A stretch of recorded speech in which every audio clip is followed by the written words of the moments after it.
Selamat datang di Politeknik Negeri Jember. Merupakan salah satu kampus vokasi yang terbaik di Indonesia.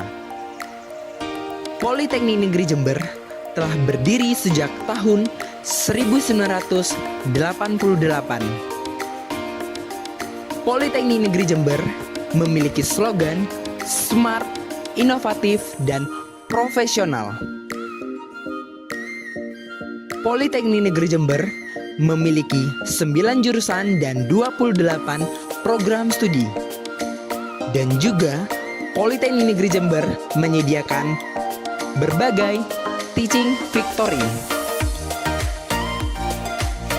Dan juga Politeknik Negeri Jember merupakan salah satu kampus yang mengedepankan pendidikan yang berbasis praktik.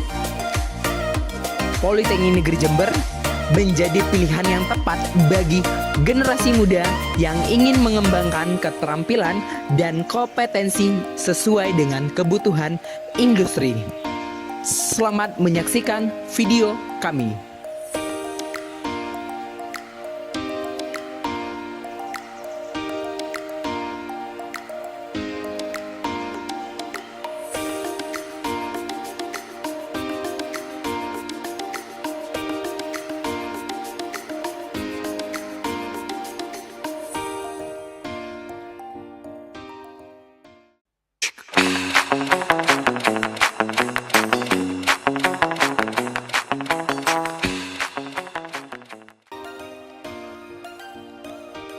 Halo Sobat Polici, sudah tahu belum kampus Politeknik Negeri Jember? Ya, betul, kampus Politeknik Negeri Jember atau biasa disebut dengan Poli-J yang berada di Kabupaten Jember. Kampus Politeknik Negeri Jember merupakan perguruan tinggi yang menyelenggarakan pendidikan vokasi. Sudah diketahui di tahun 2023, kampus Politeknik Negeri Jember berada di urutan kedua kampus vokasi terbaik di Indonesia.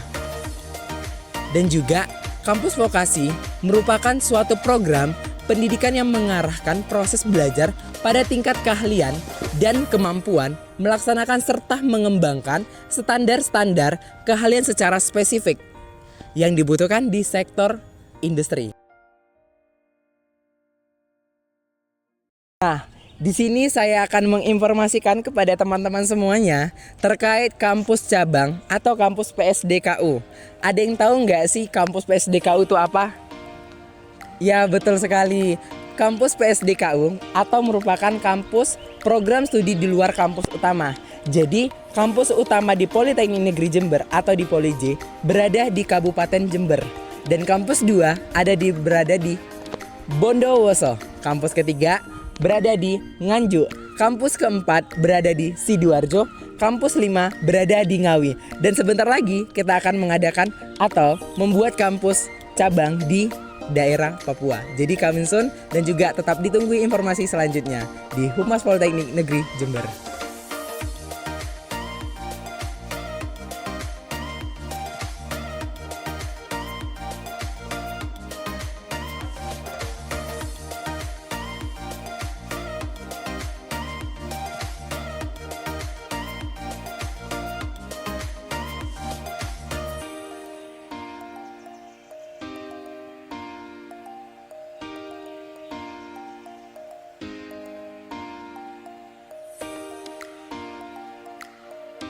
Salah satu jurusan yang terdapat di Politeknik Negeri Jember yaitu jurusan Produksi Pertanian. Jurusan ini telah terakreditasi B. Di Produksi Pertanian terdapat 6 program studi, di antaranya Produksi Tanaman Hortikultura, Produksi Tanaman Perkebunan, Teknik Produksi Benih, Teknologi Produksi Tanaman Pangan, Pengolahan Perkebunan Kopi, dan yang terakhir Program Studi Budidaya Tanaman Perkebunan. Salah satu program studinya yaitu Budidaya Tanaman Perkebunan. Program studi Budidaya Tanaman Perkebunan merupakan salah satu program studi yang ada di jurusan Produksi Pertanian yang dibentuk pada tahun 2014 dan telah terakreditasi B.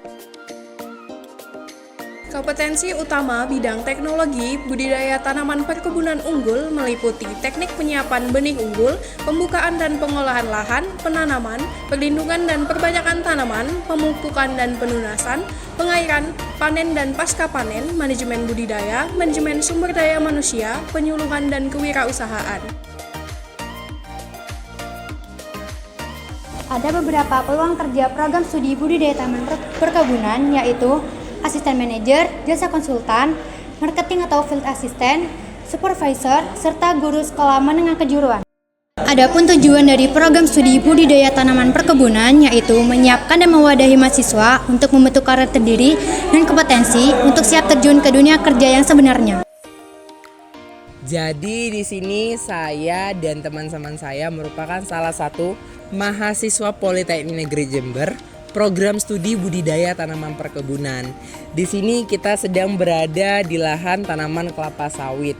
Jadi kita akan mempersiapkan untuk terkait uji kompetensi asisten kelapa sawit.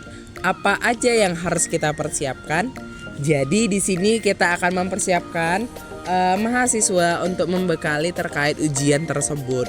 Jadi biasanya mahasiswa disuruh untuk mengidentifikasi hama penyakitnya, terus pengendalian gulma, sanitasi, kemudian ada pemotongan pelepah yang tidak produktif, dan juga pemberian nutrisi atau pemeliharaan pada tanaman kelapa sawit. Biasanya kita gunakan pupuk untuk meningkatkan produktivitas dan juga meningkatkan hasil yang secara kuantitas maupun kualitasnya lebih baik dan optimal.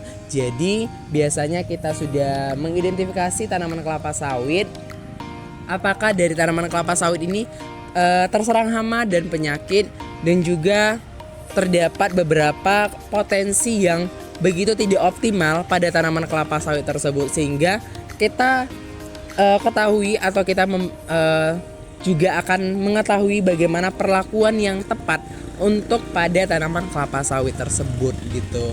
Baik, terima kasih.